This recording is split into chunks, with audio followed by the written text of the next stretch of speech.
मसीह के नाम में एक और बार आप सबों का स्वागत है कि प्रभु ने लगातार हम सबों को संभाला और आज का ये दिन प्रभु ने फिर से हम सबों के जीवन में दिए हैं और ये परमेश्वर की दया और ये परमेश्वर के अनुग्रह से हो पाया है कि हम सब अभी भी जीवित हैं और अभी भी भले जीवित हैं। Hallelujah, hallelujah, hallelujah.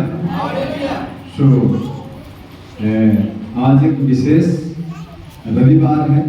कितने लोगों को पता है आज एक विशेष रविवार है? कैसा विशेष है? कैसे आप जानते हैं कि आज एक विशेष रविवार है? आज खजूर रविवार है, जिसको हम पाम संडे के नाम से जानते हैं। आज खजूर रविवार है। आज के दिन यीशु मसीह गधे पे सवार होकर के यरूशलेम को गए थे, है ना? और उसके बाद उनको वहाँ लोगों ने पकड़ा। उसके बाद उनको क्रूस पे क्रूसित किया, है ना? तो आज के दिन से लेकर के लगातार उनके साथ कभी उस राजा के पास, कभी उस गवर्नर के पास घुमाते घुमाते शुक्रवार के दिन उन्हें फिर से क्रूस में क्रूसीफाई किया गया, क्रूस पे चढ़ाया गया। हालेलुया। तो आज एक विशेष रविवार है जिसको हम खजूर रविवार के नाम से जानते हैं और इसके बाद शुक्रवार को गुड फ्राइडे, जिसको हम अच्छा शुक्रवार के नाम से जानते हैं। लेकिन उस दिन यीशु मसीह को क्रूस पे चढ़ाया गया, लेकिन फिर भी उसको अच्छा शुक्रवार कहते हैं, है ना? ऐसा क्यों? जिस दिन किसी की मृत्यु हो, जिस तारीख को किसी की मृत्यु हो, उसको अच्छा दिन कोई नहीं कहता। उसको ये कहेंगे ये खराब दिन है, क्योंकि इस दिन क्या हुआ है? मृत्यु हुआ है ना? किसी का यदि उस दिन मृत्यु हो जाए तो उस दिन को वो लोग बिल्कुल अच्छा नहीं मानते हैं। उस दिन को लोग ये बोलते हैं कि ये दिन असा है, इस दिन को हम अच्छा खाना नहीं बनाएंगे या अच्छे से कुछ लोग नहीं रहते हैं। इस प्रकार से लोगों का मानना है। लेकिन ये शुक्रवार जो यीशु मसीह जिस दिन बलिदान हुए, उस दिन को अच्छा शुक्रवार क्यों कहते हैं? क्या कारण है कि अच्छा शुक्रवार? किसी को पता क्यों ऐसा कहते हैं कि यही अच्छा शुक्रवार? क्यों अच्छा शुक्रवार कहते हैं? गुड फ्राइडे क्यों उसको कहते हैं? कोई बता सकते हैं क्यों कहते हैं? किसी को नहीं पता। क्योंकि यदि प्रभु यीशु मसीह क्रूस में बलिदान नहीं हुए होते उस दिन, तो हम और आप यहाँ नहीं होते, हमारे और आपके पापों की क्षमा नहीं होती। यीशु मसीह बलिदान होने के कारण हमारे और आपके पापों की क्षमा हुई और हम और आप पापों से निजात पा चुके हैं, गुनाहों से माफी मिल चुकी है। इसलिए उसको अच्छा शुक्रवार कहते हैं, क्योंकि यीशु मसीह पूरे मानव जाति के लिए क्या हो गए? क्रूस पर बलिदान हो गए। हालेलुया। इसलिए उसको हम क्या करते हैं? अच्छा शुक्रवार मानते हैं। उसको अच्छे शुक्रवार के नाम से हम जानते हैं। हालेलुया। फिर उसके बाद प्रभु यीशु मसीह तीसरे दिन फिर क्या हुए? मुर्दों में से जी उठे, है ना? तो इसलिए हम उसको गुड फ्राइडे के नाम से जानते हैं। Hallelujah, hallelujah. तो कुछ बातों को बोल करके हम आगे संदेश में जाएंगे। पिछले दिनों उसने अपने पापों को क्या कर लिया? कबूल कर लिया और उसने कहा कि हे प्रभु, मैंने तो अपने किए की सजा भोग रहा हूं, मुझे मेरे किए की सजा मिल रही है, परंतु आप तो निर्दोष है ना? आपने कोई पाप नहीं किया। और उसने कहा कि हे प्रभु, जब दूसरी बार आप इस दुनिया में आना तो मेरी सुधि लेना, है ना? तब प्रभु यीशु मसीह ने कहा कि आज ही तू मेरे साथ स्वर्ग लोक में होगा। हालेलुया। उसने अपने पापों को कबूल कर लिया, उसने अपने पापों को मान लिया और प्रभु यीशु मसीह ने उसे आज्ञा दिया कि आज ही तू मेरे साथ स्वर्ग लोक में होगा। हालेलुया। यदि उसको एक मौका दिया जाता कि अपने सही जीवन को वो जी करके दिखाए तो वैसा भी वो कर सकता था, लेकिन उसके जीवन में ऐसा मौका नहीं आया। हालेलुया। लेकिन हमारे और आपके जीवन में बहुत सारे मौका आते हैं। लेकिन हम और आप उस सारे मौके को क्या करते हैं? गवा देते हैं, सारे मौके को खो देते हैं। हालेलुया। हम उस मौके को कभी भी फायदा नहीं उठाते। अब जरूरत है कि हम उसका फायदा उठाएं। हालेलुया। जरूर सारी जिंदगी व्यस्त है, लेकिन उस व्यस्तता में भी हमें परमेश्वर का जो समय है परमेश्वर को देना चाहिए। इसीलिए वहां पर प्रभु यीशु मसीह ने इसी बात को कहा कि जो परमेश्वर का है वो परमेश्वर को दो, और जो कैसर का है वो कैसर को दो। हर बात में उसने कहा, सिर्फ फाइनेंशियल तौर पर उसने नहीं कहा, परंतु जो समय परमेश्वर का है वो समय परमेश्वर को देना चाहिए, है ना। जो आपका है आप उसे इस्तेमाल करें, परंतु जो परमेश्वर का है वो परमेश्वर को आप दे दीजिए। Hallelujah, hallelujah. इसलिए हमें इस बात को समझने और मानने की बेहद जरूरत है। हालेलुया। आज का जो रविवार है वो एक विशेष रविवार है, जो पाम संडे के रूप में हम आप जानते हैं। और प्रभु यीशु मसीह उस दिन अपने चेलों को एक विशेष बात के लिए आज्ञा दे रहे हैं। पढ़िएगा लूका रचित सुसमाचार उसको 19वां अध्याय उसका 29 वचन से।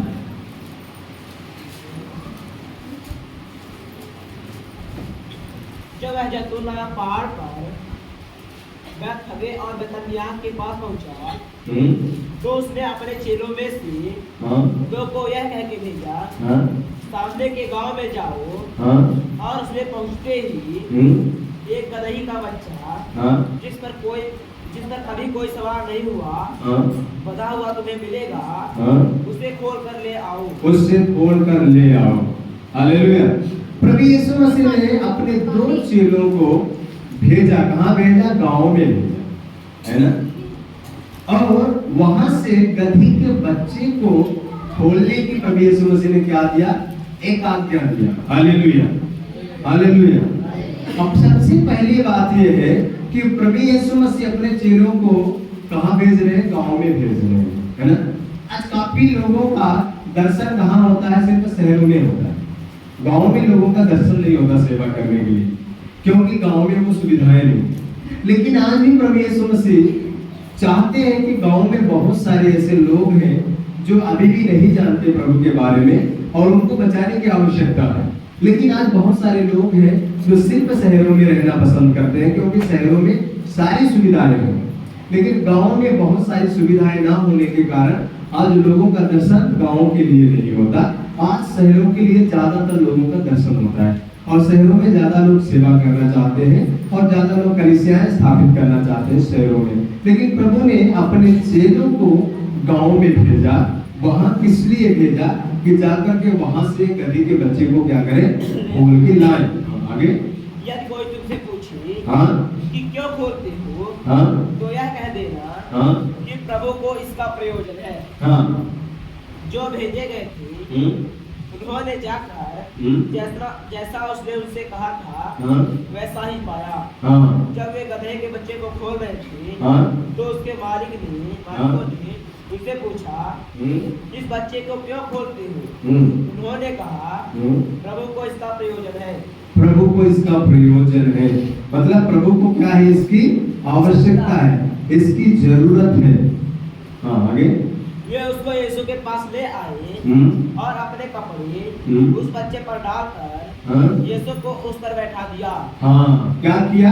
अपने कपड़े को उस पर डाल करके और यीशु को क्या किया? उस पर बैठा दिए। हालेलुया।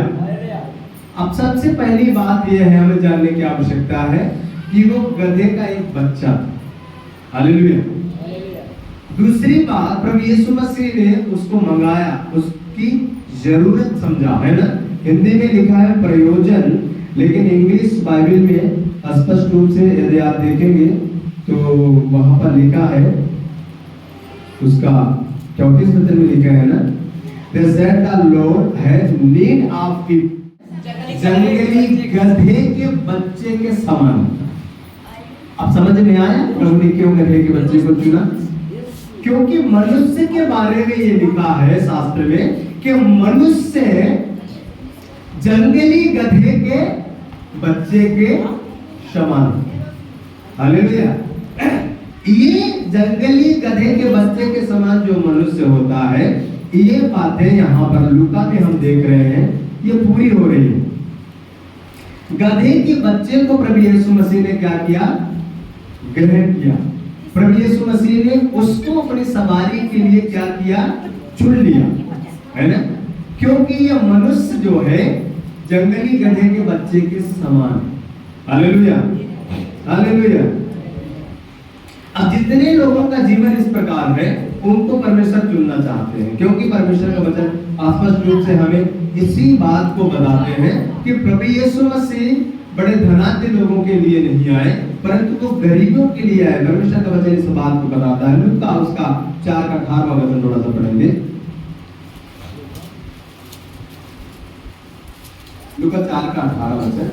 प्रभु का आत्मा मुझ पर है, हाँ, इसलिए कि उसने हाँ, कंगालों को सुसमाचार सुनाने के लिए हाँ, मेरा अभिषेक किया है। मेरा अभिषेक किया है। किस लिए प्रभु ने अभिषेक किया है? कंगालों को सुसमाचार सुनाने के लिए मेरा अभिषेक किया है। हाँ, प्रभु यीशु मसीह इस बात को बता रहे हैं, उसने कंगालों को सुसमाचार सुनाने के लिए मेरा अभिषेक किया है। हाँ, और मुझे इसलिए भेजा है कि हाँ, बंदियों को छुटकारे का, हाँ, और अंधों को दृष्टि पाने का, हाँ, सुसमाचार प्रचार करूं, हाँ, और कुचले हुओं को छुड़ाऊं। और कुचले हुओं को छुड़ाओ। Hallelujah, hallelujah. आज हमारे और आपके ऊपर भी प्रभु यीशु मसीह का क्या है? अभिषेक है। परमेश्वर का अभिषेक है ताकि हम कंगालों को सुसमाचार सुनाएं। लेकिन आज ये बातें लोगों के जीवन में नहीं पाई जा रही है। आज सुसमाचार लोग कंगालों को नहीं सुनाते, है ना? आज गरीबों के पास लोग जाना पसंद नहीं करते, कंगालों के पास जाना पसंद नहीं करते, कंगालों को अपनाना पसंद नहीं करते, क्योंकि लोग बड़े लोगों के पास जाना पसंद करते हैं। सोचते हैं बड़े लोगों के पास जाएंगे, धनी लोगों के पास जाएंगे, उनके पास बहुत सारा पैसा होगा, बहुत सारा धन होगा, और वो क्या करेंगे? हमारे लिए कुछ देंगे, हमारी जरूरत पूरी होगी। लेकिन ऐसा नहीं होता, ऐसा नहीं होता। प्रभु ने हमें कंगालों के लिए चुना है, गरीबों के लिए चुना। स्पष्ट रूप से यहाँ वचन कहता है क्यों प्रभु ने चुना है कि प्रभु का आत्मा मुझ पर है, इसलिए कि उसने कंगालों को सुसमाचार सुनाने के लिए मेरा अभिषेक किया है, और मुझे इसलिए भेजा है कि बंधुओं को छुटकारे का और अंधों को दृष्टि पाने का सुसमाचार प्रचार करूं और कुचले हुओं को छुड़ाऊं। हालेलुया। इसलिए प्रभु यीशु मसीह ने हमारा और आपका चुनाव किया है, लेकिन हम और आप इस बात को समझ नहीं पाते। प्रभु यीशु मसीह हमें इसीलिए बुलाया है, इसीलिए चुना है, ताकि उन लोगों को जो लोग समस्याओं में फंसे, है ना? गधे के बच्चे को यीशु मसीह ने खोलने के लिए कहा। क्यों? आज शहर में जो लोग हैं, शहर में जो लोग हैं उनके ऊपर कोई ना कोई सवार है। शहर में जो गधे हैं उनके ऊपर कोई ना कोई सवार है। ये गधे का जहां शब्द आता है, ये जानवर से ताल्लुक नहीं रखता। अय्यूब की पुस्तक में आपने पढ़ा, मनुष्य गधे के बच्चे के समान। समझ रहे हैं ना? वो गधे के बच्चे जो शहरों में है उनके ऊपर कोई ना कोई सवार है। नशा सवार है, सिनेमा सवार है, व्यभिचार सवार है, लीला क्रीड़ा सवार है। लेकिन गांव के बहुत कुछ ऐसे बच्चे हैं, शायद इन चीजों को वो नहीं जानते, लेकिन फिर भी कहीं ना कहीं वो जकड़े हुए हैं, कहीं ना कहीं वो बंधे हुए हैं, है ना? ये गधा का बच्चा क्या था? बंधा हुआ था। शायद ये चीजें गांव के लोगों के अंदर ना हो, लेकिन कहीं ना कहीं ये बंधे हुए हैं। इसीलिए प्रभु यीशु मसीह ने उस गधे को खुलवाया जो कहाँ था? जो जंजीरों में जकड़ा हुआ था। Hallelujah, hallelujah. खुलवाकर प्रभु यीशु मसीह ने सबसे पहला काम क्या किया? उसमें कपड़े बिछाए, है ना? शायद उस गधे के ऊपर कभी कपड़े डाले नहीं गए होंगे, उसके ऊपर कपड़े बिछा के जब प्रभु यीशु मसीह उस पर सवार हुए तो आगे क्या हुआ? आगे बढ़ो। जब वो जा रहा था तो वे अपने कपड़े बाग में बिछाते जाते थे। Hallelujah, hallelujah. जिस गधे के ऊपर यीशु मसीह ने कपड़े बिछाए और जिसके ऊपर प्रभु यीशु मसीह सवार हुआ, अब उस गधे के लिए, अब ध्यान से इस बात को सुनिएगा, अब उस गधे के लिए लोग अपने कपड़े बिछा रहे हैं। क्या उन कपड़ों के ऊपर से यीशु मसीह जा रहे हैं? नहीं, वो गधा जा रहा है। ध्यान से समझिएगा इस बात। जिस गधे को कोई लाइक नहीं करता, जिस गधे को कोई पसंद नहीं करता, जब उस गधे के ऊपर प्रभु यीशु मसीह सवार हो गए, तब उस गधे के लिए लोगों ने क्या बिछाए? कपड़े बिछाए। वो गधा कपड़ों के ऊपर से चल रहा था। Hallelujah, hallelujah. जिस बात की कभी उस गधे को उम्मीद नहीं रही होगी, जिस बात के विषय में कभी वो सोचा भी नहीं होगा, वो काम लोगों ने किया। हालेलुया। आज मैं आपसे कहना चाहता हूं, शायद आप जिस बात की उम्मीद नहीं रखते, लेकिन आप यीशु मसीह को सबसे पहले अपने जीवन में आने दीजिए, अपने ऊपर सवार होने दीजिए। कैसे सवार होने देंगे? वो कैसे सवार हो पाएगा? पढ़िएगा गलातियों उसका 3रा अध्याय, उसका 27वां वचन थोड़ा सा पढ़ेंगे, वहां आपको समझ में आएगा प्रभु यीशु मसीह कैसे आपके ऊपर सवार होगा। पढ़े गलातियों 3:27। और तुम में से जितनों ने मसीह में बपतिस्मा लिया है, ध्यान से सुने, आप लोगों में से जितने लोगों ने प्रभु यीशु मसीह का बपतिस्मा ले लिया है, उन्होंने मसीह को पहन लिया है। उन्होंने मसीह को क्या कर लिया? पहन लिया है। हालेलुया। अब आपने यीशु मसीह को क्या किया है? पहन लिया है। जिस प्रकार ये कपड़ा आपके ऊपर क्या है? सवार है कि नहीं है? ये कपड़ा आपकी देह के ऊपर सवार हो गया है, उसी प्रकार कपड़े के जैसे प्रभु यीशु मसीह को आपने क्या किया? पहन लिया बपतिस्मा के द्वारा।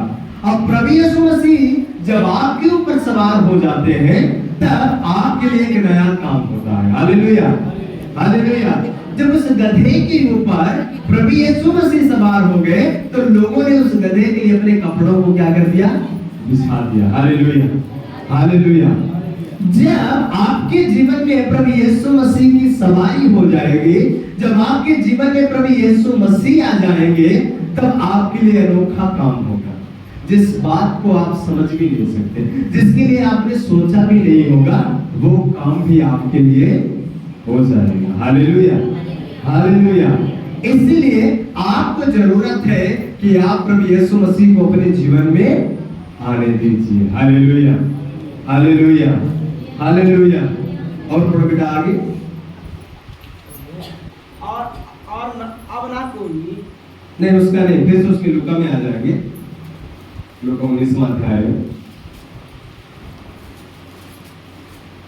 निकट आते हुए जब वह जैतून पहाड़ की ढलान पर पहुंचा, तो चेलों ने सारी मंडली, चेलों की सारी मंडली उन सब सामर्थ्य के कामों के कारण जो उन्होंने देखे थे, आनंदित होकर बड़े शब्द से परमेश्वर की स्तुति करने लगी। बड़े शब्द से परमेश्वर की महिमा करने लगी, स्तुति करने लगे। धन्य है वह राजा, धन्य है वो राजा जो प्रभु के नाम से आता है, जो प्रभु के नाम से आता है। स्वर्ग में शांति और आकाश मंडल में महिमा हो। तब भीड़ में से कुछ फरीसी उससे कहने लगे, हे गुरु, अपने चेलों को डांट। अपने चेलों को डांट। उसने उत्तर दिया, मैं तुमसे कहता हूँ जी, ये चुप रहेंगे तो पत्थर चिल्ला उठेंगे। पत्थर चिल्ला उठेंगे। हालेलुया। ये प्रभु यीशु मसीह ने क्यों इस बात को कहा? यदि ये चुप रहेंगे तो पत्थर चिल्ला उठेंगे, क्योंकि आज हमारे और आपके लिए एक अच्छा मौका प्रभु ने दिया है। और यदि आज हम उसकी भक्ति नहीं करते, यदि आज हम लोगों को प्रभु के बारे में नहीं बता रहे हैं, तो अगर पत्थर चिल्ला उठेंगे। पत्थर चिल्लाने का मतलब ये है, जिनका हृदय कठोर है, वो कल यीशु मसीह के बारे में लोगों को बताना शुरू करेंगे। प्रभु यीशु मसीह तो यहाँ सिर्फ यहूदियों के लिए आए थे, लेकिन यहूदियों ने यीशु मसीह को ग्रहण नहीं किया, इसलिए प्रभु ने अन्य जातियों को अपनाया, अन्य जातियों को चुन लिया। हालेलुया। अब आप इतने ज्यादा मेहनत किए हैं प्रभु में, और यदि आपका जीवन प्रभु को पसंद नहीं आएगा, तो कल ऐसे लोगों का चुनाव प्रभु कर लेगा कि जो वास्तव में गए गुजरे हुए लोग हैं, लेकिन वो चंद दिनों में प्रभु को अपना लेंगे और वो परमेश्वर के राज्य में चले जाएंगे। लेकिन वही इजरायलियों जैसी कहावत हो जाएगी कि इजरायली लगातार ये अपने आप को मानते रहे कि मैं परमेश्वर का हूँ, लेकिन कोई भी कनान देश में नहीं पहुंचा, है ना? सब लोग मरुस्थल में, जंगल में सब लोग नष्ट हो गए, सिर्फ 2 लोग ही पहुंचे कनान देश में। तो इसलिए आपको ये जरूरत है कि आप प्रभु यीशु मसीह के पद चिन्हों में चलने की आवश्यकता है। यीशु मसीह को अपनाने की जरूरत है। यीशु मसीह के वचनों के आधार पर जीवन जीने की आवश्यकता है। हालेलुया। याकूब के पत्र उसका दूसरा अध्याय उसका 5 वचन थोड़ा सा पढ़ेंगे। हे मेरे प्रिय भाइयों, हाँ सुनो, क्या परमेश्वर ने इस जगत के कंगालों को नहीं चुना? हाँ, परमेश्वर ने किसको चुना है? जगत के कंगालों को चुना है। हाँ, कि विश्वास में धनी, विश्वास में धनी। क्यों परमेश्वर ने हमको और आपको चुना है? कि हम विश्वास में क्या हो जाए? धनी हो जाए। हालेलुया। हमारे पास इतना बड़ा विश्वास हो जाए कि हम विश्वास में धनी हो जाए। हाँ, और उस राज्य के अधिकारी हो, उस राज्य के अधिकारी हो जिसकी प्रतिज्ञा हाँ उसने उनसे की है। जिसकी प्रतिज्ञा किसने किससे की है? परमेश्वर ने हमारे और आपके पूर्वजों से की थी, हमसे और आपसे की है। हाँ, जो उससे प्रेम रखते हैं। हाँ, किससे वो प्रतिज्ञा किया है? जो परमेश्वर से, यीशु मसीह से प्रेम रखते हैं, वही लोग उस राज्य के क्या होंगे? अधिकारी होंगे। तो सबसे पहला काम क्या है? विश्वास में धनी होना। परमेश्वर ने हमें और आपको इसीलिए चुना है कि हम और आप विश्वास में धनी हो जाए। और जब विश्वास में धनी हो जाएंगे तो परमेश्वर हमारे लिए वो सारे काम को करने की पूरी कोशिश करेंगे जो हमारे लिए जरूरी है। Hallelujah, hallelujah. तो हमें क्या करना है? विश्वास में धनी होना है। आज काफी लोग विश्वास में धनी नहीं है। Hallelujah, hallelujah. आज काफी लोगों का जीवन, काफी लोगों का आज जीवन स्वार्थपूर्ण जीवन है। स्वार्थ के साथ आज परमेश्वर में हम क्या है? बने हैं। और जब भी हमें परमेश्वर हमारा एक बहुमूल्य हमारा परमेश्वर एक समय चाहता है, बहुमूल्य हमारा परमेश्वर डोनेशन चाहता है, जो हमारे लिए बहुमूल्य उसको परमेश्वर चाहता है। लेकिन आज सबसे ज्यादा हम वही परमेश्वर को देते हैं जो हमारे काम का नहीं है, वो हम परमेश्वर को देते हैं जो हमारे काम का नहीं है। जिस दिन हमारे पास समय है, जिस दिन कोई बड़ा अड़चन वाला काम नहीं है, उस दिन हम सोचते हैं चलो आज प्रार्थना में चलेंगे। लेकिन जिस दिन हमारा काम अड़चन वाला है, उस दिन हम सोचते हैं कि आज हम ये काम करेंगे, प्रार्थना में नहीं जाएंगे, है ना? क्योंकि शत्रु भी यही चाहता है।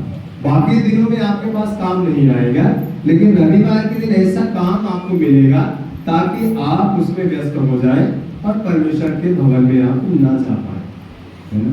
वचन कहता है स्पष्ट रूप से कि उस दिन, बाइबल कहती है कि उस दिन क्या हो? उस दिन तुम्हारे हाथा के अंदर जो परदेसी रहते हैं वो भी काम करने न जाए, और लिखा है उस दिन तुम्हारा चूल्हा भी न जले। समझ रहे?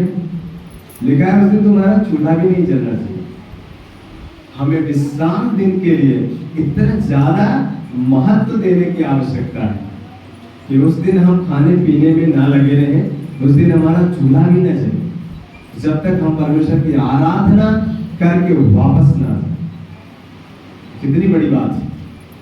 लेकिन हम वो काम नहीं करते, हम वो काम नहीं करता। हम विश्राम दिन को पवित्र दिन नहीं समझ पाते, आनंद का दिन नहीं समझ पाते। आज काफी लोगों को वो दिन समझ में नहीं आता।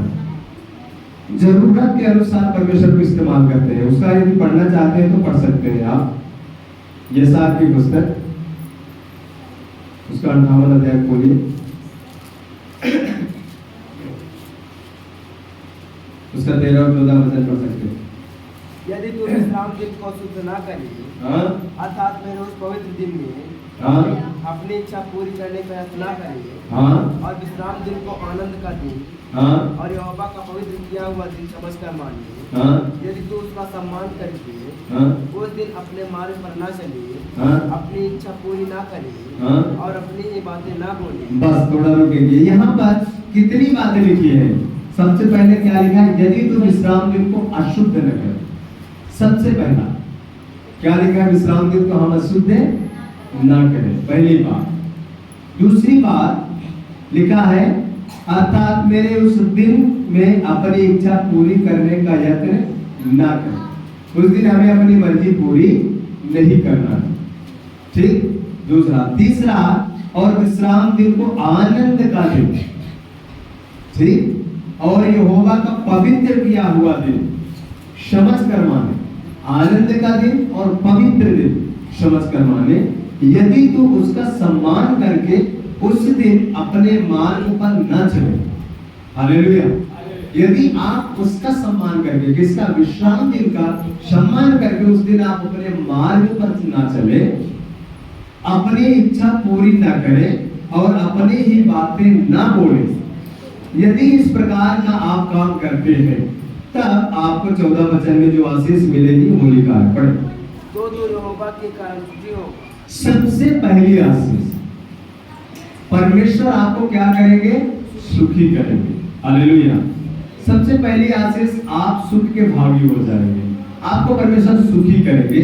आगे, और मैं तुझे देश के ऊंचे स्थानों पर चलने दूंगा। हाँ, और परमेश्वर आपको देश के ऊंचे स्थानों अर्थात अच्छी जगहों में परमेश्वर आपको चलने देगा, अच्छी जगहों में बैठने देगा, अच्छे लोगों की संगति करने देगा परमेश्वर। हाँ, मैं तेरे मूल पुरुष याकूब के भाग की उपज में से तुझे खिलाऊंगा। हाँ, और मूल पुरुष याकूब के भाग की उपज में से परमेश्वर आपको खिलाने का वादा रखता है। और क्योंकि यहोवा ही के मुख से यह वचन निकला, ये वचन निकला। हालेलुया। तो ये 3 प्रकार की आशीषें आपको क्या होगी? मिलेंगी। सबसे पहली आशीष, आप सुखी हो जाएंगे परमेश्वर के कारण। दूसरी आशीष, परमेश्वर आपको ऊंचे स्थानों पे चलाएगा, परमेश्वर आपको अच्छी जगहों में ले जाएगा, अर्थात परमेश्वर अपने राज्य में लेकर के जाएगा, स्वर्ग राज्य में। और तीसरी बात, खाने पीने की आपके पास कोई कमी नहीं होगी। परमेश्वर उन बातों को भी क्या करेंगे? पूरा करेंगे। Hallelujah, hallelujah. लेकिन हमारा विश्वास नहीं होता है ना। परमेश्वर ने हमें चुना क्यों है? कि हम विश्वास में धनी हो जाए। अभी हमने याकूब में पढ़ा ना कि परमेश्वर ने इसीलिए हमें और आपको चुन लिया है कि हम विश्वास में धनी हो जाए। लेकिन हम विश्वास में धनी नहीं है। हम इस संसार की दौलत में धनी होना चाहते हैं, लेकिन ये संसार की दौलत हमें मिल नहीं पाती है। हालेलुया। हम इसको जितना ज्यादा प्राप्त करने की कोशिश करते हैं, उतना ही ज्यादा ये हमसे दूर चली जाती है ना। लेकिन हमें जरूरत ये है कि हम विश्वास में धनी हो जाए, और हम परमेश्वर से इन दिनों में यही प्रार्थना करें कि प्रभु हम आपके वचनों के आधार पर जीवन जिए। Hallelujah, hallelujah. हमने जो 4 दिनों में सीखा है उसको हम अपने जीवन में लागू करें। 4 दिनों में हमने मुख्य पॉइंट क्या सीखा था? किसी को याद है या भूल गए?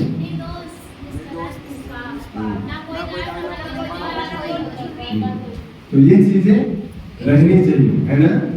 निर्दोष, निष्कलंक, निष्पाप, है ना। यदि हम विश्राम दिन को पवित्र नहीं मानते हैं तो क्या निर्दोष है? बाइबल हमें दोषी ठहराती है। तो विश्राम दिन को पवित्र नहीं मानते वो निर्दोष नहीं है ना। समझ रहे हैं मेरी बात को? बाइबल कहती है हमें निर्दोष रहना, फिर क्या रहना है? निष्कलंक, है ना। निर्दोष, निष्कलंक, हमारे अंदर कोई कलंक नहीं होना चाहिए, है ना। फिर उसके बाद क्या है? निष्पाप, हमारे अंदर कोई पाप नहीं होना चाहिए, है ना। ये प्रभु की आज्ञा है, ये प्रभु की आज्ञा है कि हमें विश्राम दिन को पवित्र मानना। और यदि हम उसकी आज्ञाओं को नहीं मानते तो हम क्या करते हैं? पाप करते हैं। तो क्या हम निष्पाप है ना। हमें सोचना है, एक एक चीजों को बारीकी से सोचना है कि हमें निर्दोष होना है। परमेश्वर के राज्य में जाने के लिए हमें निर्दोष होना है, निष्कलंक होना है, निष्पाप होना है। यदि परमेश्वर का समय हमने परमेश्वर को नहीं दिया तो वो भी एक प्रकार का पाप है ना। वो उसका है, हमें उसे देना है। यदि हम उसका समय उसे नहीं दे रहे हैं तो हम पाप कर रहे हैं, है ना। फिर उसके बाद क्या आया है? ना कोई दाल, ना कोई खब्बा, हाँ, ना कोई झुर्री, है ना। कोई भी दाग नहीं होना चाहिए, कोई धब्बा नहीं होना चाहिए, कोई झूठी नहीं होनी चाहिए, तभी हम परमेश्वर के राज्य में क्या होंगे, प्रवेश करेंगे। और यदि हम परमेश्वर के राज्य में नहीं गए तो हमारा और आपका ये मेहनत करना बेकार हो जाएगा, क्योंकि आपने जो कुछ भी यहाँ प्राप्त किया सब यही छोड़ के जाना है। आप कुछ भी लेके नहीं जा सकते। जिन चीजों को आज हम सरिया के रख रहे हैं, यदि आज हमारी मृत्यु हो जाए तो वो सब क्या हो जाएगा, सब यही रखा रह जाएगा। फिर एक ही बात का पछतावा रह जाएगा, जब वहां परमेश्वर के सामने खड़े हो जाएंगे तो वहां यही पूछा जाएगा कि तुमने सारी जिंदगी किस काम में लगा दिया, धन को इकट्ठा करने, सारा जीवन लगा दिया धन को इकट्ठा करने में, हमने परमेश्वर को समय नहीं दिया, और आखिरकार वो धन भी हमने क्या कर दिया, छोड़ के वापस यहाँ आ गए। मतलब वो धन भी हमारे काम नहीं आया, उसको भी हमने इस्तेमाल नहीं कर पाए और हम छोड़ के चले गए।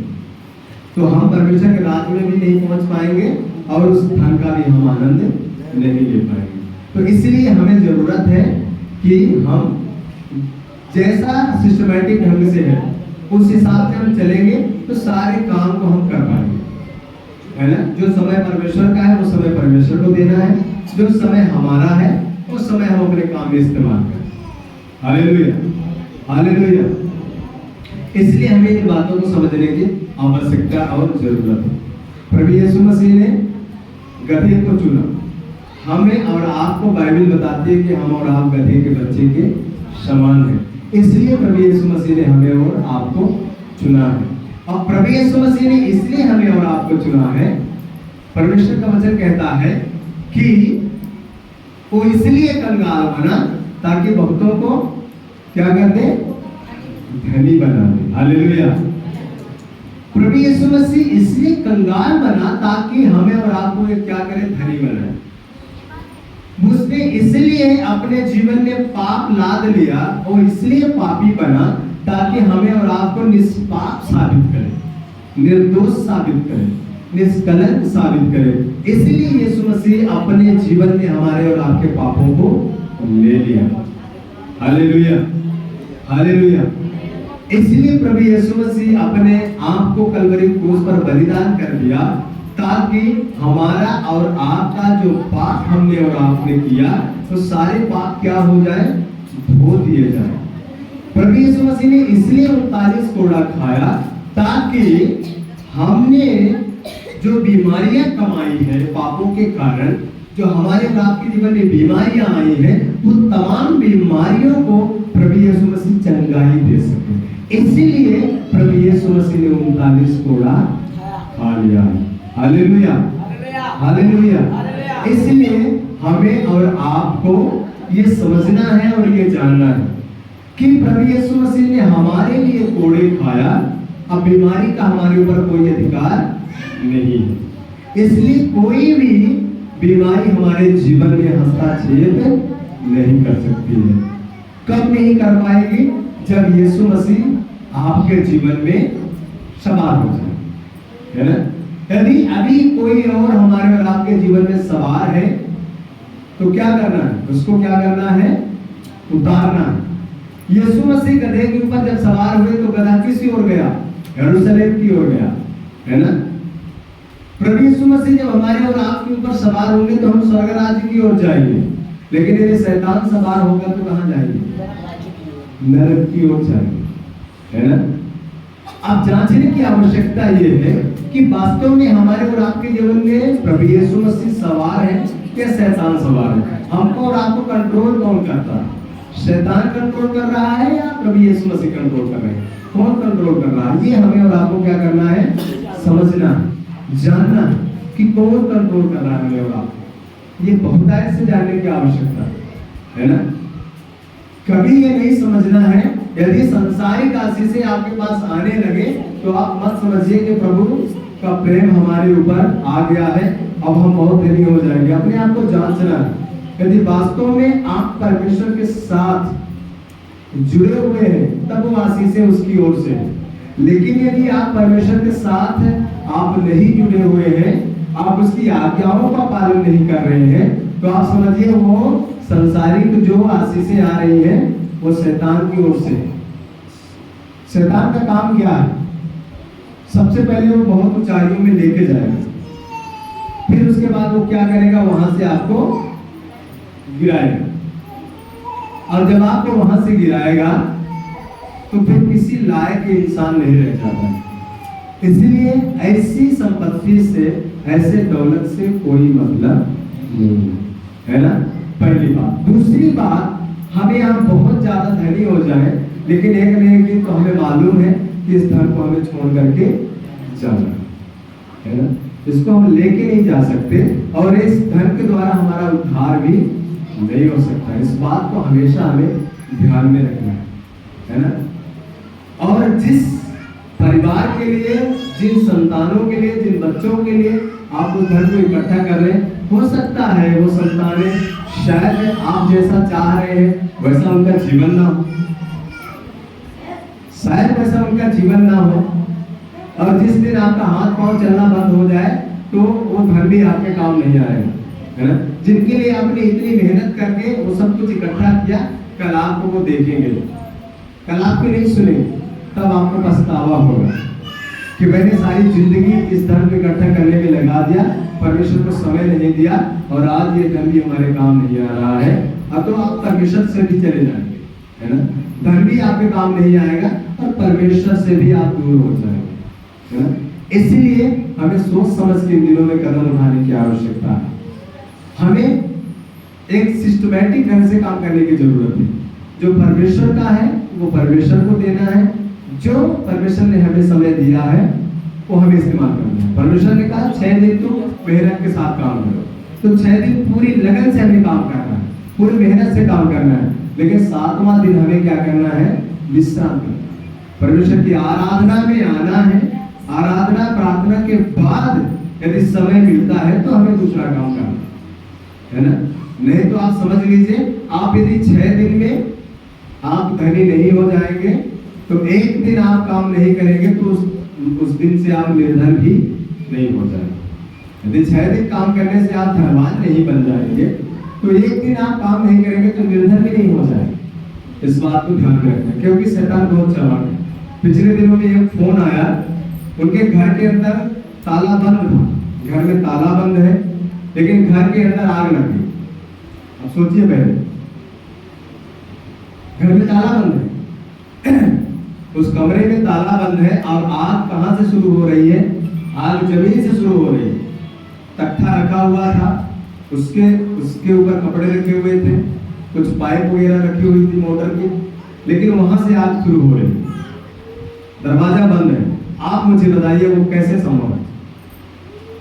लेकिन उन्होंने बताया कि जिस रात ये आग लगी, शाम टाइम में एक परिवार में मिला और उनको ये बता रहा था कि तुम्हारे जीवन में बहुत समस्याएं हैं, और इस प्रकार की समस्या उस परिवार में बहुत ज्यादा थी।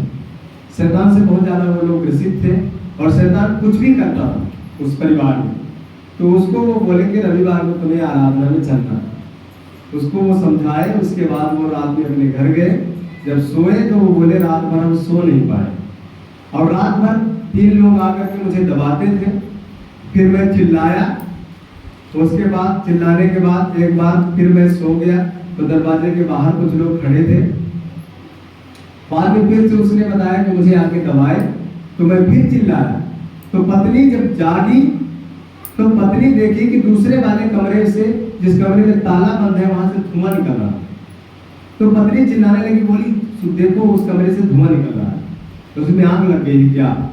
तो बोले उसमें तो ताला बंद है, तो कैसे आग लग सकती है? लेकिन बोले कि धुआं तो बहुत ज्यादा निकल रहा है। तो बोले हाँ भाई धुआं तो निकल रहा है। उन्होंने ताला खोला, जब उस कमरे के अंदर गए तो उन्होंने बताया कि सर 30,000 का सामान जल चुका था, 30,000 का उनका सामान जल चुका था। तो मैंने उनसे पूछा कि आपको क्या लगता है वो आग कैसे लगी होगी? लाइट से लगी? बोले नहीं सर, लाइट तो दूर थी, आग जहां से शुरू हुई तो लाइट तो वहां पास में थी ही नहीं। तब मैंने उनसे सारी कहानी जब पूछा तो वो सारी कहानी बताई। तब मुझे पता चला, तब मुझे एक और घटना याद आई। एक बार एक प्रभु के दास आके बता रहे थे कि उस परिवार में शैतान ऐसा ही काम करता था। उस घर का कोई भी कपड़ा बिना जला हुआ नहीं था, सारे कपड़े आधा जले हुए थे। शैतान किसी भी टाइम पे आग लगा देता था। तो इस प्रकार का शैतान का काम है। तो ऐसी परिस्थितियों से तो परमेश्वर ने आपको बचाया है, ऐसी परिस्थितियां तो आपके जीवन में नहीं आएंगी। इसलिए आपको सावधान रहने की आवश्यकता, सावधान रहने की जरूरत है ना। आपको मजबूत होना है। शत्रु बहुत सारी गड़बड़ियों को पैदा करता है ना। इसलिए आपको समझना है कि हमें परमेश्वर में कैसे मजबूत होना है और कैसे परमेश्वर की आशीष को आपके जीवन में आपको लाना है, आपके परिवार में लाना है, आपके बच्चों में लाना है। आज ही से आपको बच्चों को सिखाना है कि विश्राम दिन को हमें कोई काम नहीं करना है जब तक हम आराधना न कर लें। यदि आज आप अपने बच्चों को नहीं सिखाएंगे तो कल वो नहीं मानेंगे विश्राम दिन को, कल वो विश्राम दिन को कभी भी आदर नहीं देंगे। तो जब वो आदर नहीं देंगे तो वो आशीष को प्राप्त नहीं करेंगे, उन्हें आशीष नहीं मिल पाएगी। इसलिए आप कोशिश करें कि आप अपने बच्चों को जरूर ये बात सिखाइए कि रविवार के दिन हमें सबसे पहले आराधना करना है, उसके बाद हमें दूसरा काम करना है ना। नहीं तो फिर जैसा चल रहा है वैसा चलने दीजिए। यदि आपको ऐसा लगता है कि नहीं इससे कोई फायदा नहीं है, जैसा चल रहा है वही ठीक है, तो बढ़िया चलाइए जैसा चल रहा है ना। तो ऐसा चलाने से कोई फायदा नहीं है ना। इसलिए आप लोगों को ये समझने की आवश्यकता और जरूरत है। तो परमेश्वर इन वचनों द्वारा आप सबों को आशीष दे। हमें गधे के बच्चे की उपमा दी गई है, हम सब गधे के बच्चे के समान है। इसलिए यीशु मसीह को अपने ऊपर आने दे, अपने ऊपर सवार होने दे। और जब यीशु मसीह अपने ऊपर सवार होगा तो सबसे पहला काम क्या करेगा? तो कपड़े बिछाएगा। समझ रहे हैं?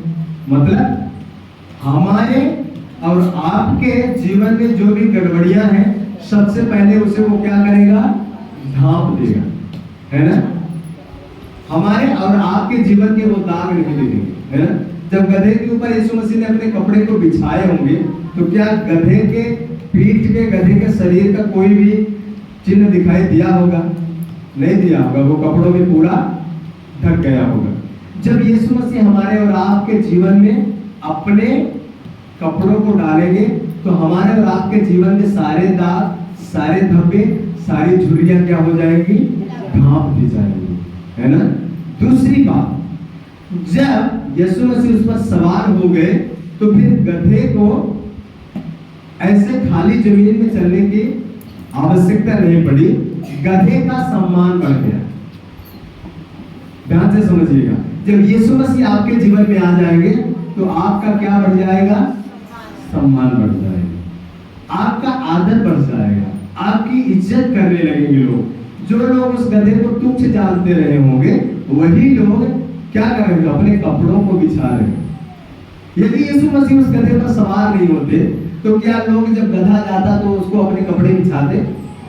बताइए, गधे के सामने अपना कपड़ा कोई बिछाता? ऊपर से 4 डंडे और लगाते कि इस रास्ते से मत जा, दूसरे रास्ते से चला जा। लेकिन यीशु मसीह के सवार होने के कारण लोगों ने क्या किया? अपने कपड़ों को बिछाया। और वो गधा जिसका कोई महत्व नहीं था, जिसका कोई सम्मान नहीं था, जिसका कोई आदर नहीं था, वो गधा खाली जमीन पे नहीं चला, उन कपड़ों के ऊपर चला। Hallelujah, hallelujah. इसलिए प्रभु यीशु मसीह को अपने जीवन में आने दीजिए। हालेलुया। सो आइए हम खड़े हो जाएं और परमेश्वर से प्रार्थना करें और कहें, प्रभु मैं चाहती हूँ, मैं चाहता हूँ कि जिस प्रकार आपने गधे के ऊपर सवारी